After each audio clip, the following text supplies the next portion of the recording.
সবসময় আমি যে ধরনের ভিডিও বানাই আজকে তার একটু ব্যতিক্রম ভিডিও বানাচ্ছি। কারণটা হচ্ছে আজকে সকালে আব্বু ফোন দিছে। সচরাচর আমাকে সবসময় আম্মুই ফোন দেয়, দিয়ে কথা বলে। আব্বু কোনোদিন ফোন দেয় না। হয়তো আম্মুর কথা বলা শেষ হলে অথবা আব্বু যদি কথা বলতে চায় তাহলে আম্মু ফোন দিয়ে 2-1 মিনিট কথা বলে কী খবর টবর, কী করিস, এগুলো জিজ্ঞাসা করার পরে তারপরে আর কি আব্বুর কাছে দেয়, তখন আব্বু কথা বলে।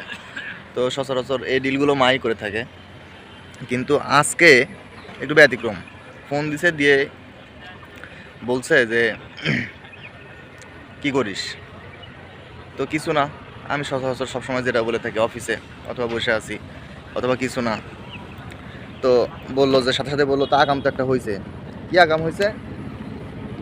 তোর মা হঠাৎ করে পড়ে গেছে, পড়ে গিয়ে আর তো অনেকক্ষণ যাবৎ সেন্স আসে না, এখন কি করি? তো আমি মাইক্রোবাস ভাড়া করছি, অ্যাম্বুলেন্স বা মাইক্রোবাস কী যেন বললো, সম্ভবত মাইক্রোবাসের কথা বলছে। তো ভাড়া করছি, আমি নিয়ে যাচ্ছি, রাজশাহী মেডিকেলের দিকে নিয়ে যাচ্ছি, তুই আয়। তো ঠিক আছে, অফিসে বললাম, ইনফর্ম করলাম, এমার্জেন্সি ছুটি নিলাম, নিয়ে বের হচ্ছি। বের হওয়ার পরে আধা ঘন্টা পর পর ফোন দিচ্ছি, কোথায় এখন? এই তো কাছাকাছি চলে আসছি। মানে বিভিন্ন ধরনের আপডেট নিচ্ছি। আপডেট নেওয়ার এক পর্যায়ে বললো যে ভর্তি করাইছি। ঠিক আছে, তাহলে ডক্টররা কি কোনো টেস্ট কোনো কিছু দিছে? হয় দিছে, সিটি স্ক্যান দিছে, আরও কিছু টেস্ট দিছে, আমি এত কিছু বুঝি না, তুই আসার পরে দেখিস। তো কি বলছে ডক্টর? বললো এখান থেকে করাইতে বলছে, টেস্টগুলো এখান থেকে করতে হবে। ঠিক আছে, তাহলে করান। তো তার আধা ঘন্টা পরে আবার ফোন দিলাম, দেওয়ার পরে কাউকে একজনকে বলতেছে যে আমার ছেলের সাথে কথা বলতেছি, একটু পরে কথা বলি আপনার সাথে। তো সচরাচর এই ধরনের কথাবার্তা বলে না, আমার কাছে কেন সন্দেহজনক মনে হলো। পরে বললাম যে টেস্ট কি করাচ্ছেন? তো বাইরে অনেক লাউড, তো যার কারণে খুব একটা বেশি কথা শুনতে পাচ্ছিলাম না। তা আব্বুকে ফোন কেটে দিল।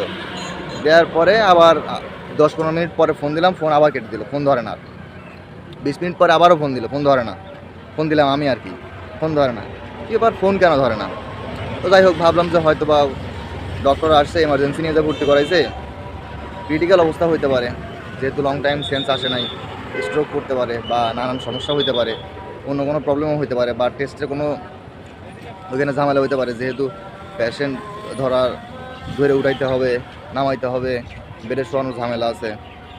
তো এই জন্য আর কি আমি বেশি ফোনে ডিস্টার্ব করলাম না। আধা ঘন্টা 1 ঘন্টা পরে আবার ফোন দিলাম, দেওয়ার পরে তখন একটু জোরে জোরে রাগারাগি কণ্ঠে বলতেছে আগাম তো হয়ে গেছে, আগাম একটা করে ফেলছি। ওরা যে এত খারাপ আমি তো আর সেটা জানি না। কি আগাম করছেন, কি হয়েছে? তো ওইখানকার দালাল, রাজশাহী মেডিকেলের দালাল, সে নাকি নিয়ে গিয়ে সব টাকা পয়সা রেখে দিছে, টেস্ট করে দিছে, কিন্তু প্রচুর পরিমাণে টাকা রাখছে। তো কীভাবে টাকা রাখছে, কী বলে নিয়ে গেল? আপনাকে তো আমি যাইতে নিষেধ করছি, বাইরে যাবেন না, বাইরে টেস্ট করাবেন না, সরকারি হসপিটালে সব টেস্ট হয়, আপনি কেন বাইরে যাবেন? তখন বলছে, আমাকে বলছে, সিকিউরিটি বলতেছে, আয়া বলতেছে যে এইখানে টেস্ট হয় 2700 টাকা করে দাম, এখানে টেস্ট করান, এখানে সিরিয়াল দিয়ে আউটডোরে যায় টেস্ট করাবেন। তা আমি তার আউটডোর চিনি না, আমি জিজ্ঞাসা করছি আউটডোর কোন দিকে, বলছে এইদিকে। ওইদিকে যেতে যেতে একজন বললো যে আমাকে, আমি আউটডোরে নিয়ে যাচ্ছি আপনাকে, আসেন আমার সাথে আসেন, রোগী নিয়ে আসেন। বলছে একটু বাইরে আছে রোগী, কই চলেন রোগী নিয়ে আসি। উনি আমার সাথে ধরে ধরে নিয়ে গাড়িতে উঠা নিছে, নিয়ে বলছে চলেন যাই আউটডোরে নিয়ে যা টেস্ট করে। এই কথা বলে উনি গাড়ি নিয়ে হাসপাতালে বাইরে নিয়ে চলে যাচ্ছে। কই নিয়ে যাচ্ছেন? আউটডোরে নিয়ে যাচ্ছি। হাসপাতালেই টেস্ট করতে নিয়ে যাচ্ছে, আউটডোরে নিয়ে যাচ্ছি। কোথায় নিয়ে যাচ্ছেন? বেশ কয়েকবার জিজ্ঞাসা করছে, কই নিয়ে যাচ্ছেন? আউটডোরে নিয়ে যাচ্ছি। পর ওইখানে নিয়ে যাওয়ার পরে যখন রিসেপশনে রিসিপ্ট কাটতেছে, তখন দেখছে যে এটা তো হাসপাতালের বাইরের অংশ, এটা তো হাসপাতালের অংশ না। তখন আর কি বুঝতে পারছে, বুঝতে পারার পরে তারপরে যাই হোক, টাকা পয়সা উনি যেভাবে দিতে বলছে, যেভাবে নেওয়ার দরকার, উনি ওনার ইচ্ছা মতো টাকা পয়সা নিছে, নেওয়ার পরে রাখছে।